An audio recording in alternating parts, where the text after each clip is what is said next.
Hello, welcome to my channel. ಸಂಜೆ ಆದ್ರೇ dinner ಬಗ್ಗೆ ಯೋಚನೆ ಅಂತೂ ಶುರು ಆಗಿಬಿಡುತ್ತೆ.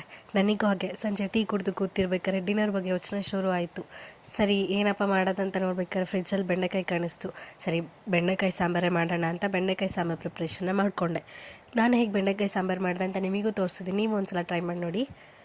ಈಗ ಹೇಗೆ ಮಾಡೋದಂತ ನೋಡೋಣವಾ.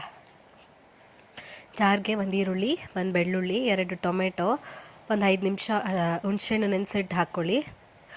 ಕೊತ್ತಂಬರಿ, ಸ್ವಲ್ಪ ಗಸಗಸೆ, ಸ್ವಲ್ಪ ಜೀರಿಗೆ, 1 ಸ್ಪೂನ್ ಸಾಂಬಾರು ಪೌಡರ್. ನಾನಿಲ್ಲಿ ಮನೇಲಿ ಮಾಡಿರೋ ಸಾಂಬಾರು ಪೌಡರ್ ತೊಗೊಂಡಿದ್ದೀನಿ. ರುಬ್ಬಿ ಸೈಡಿಗೆ ಇಟ್ಕೊಂಡು ಬಾಣಲಿಲಿ ಎಣ್ಣೆ ಹಾಕಿದೆ, ಕಾಯಿನ ಹಾಗೆ ಹುರ್ಕೊಳ್ಳಿ.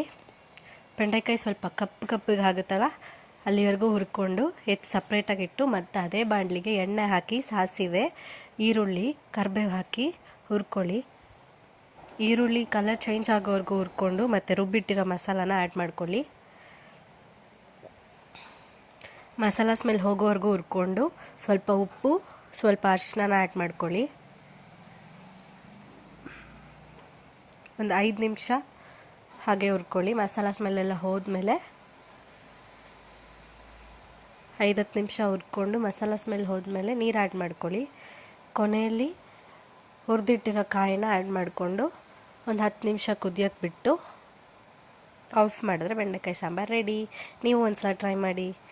Thank you for watching.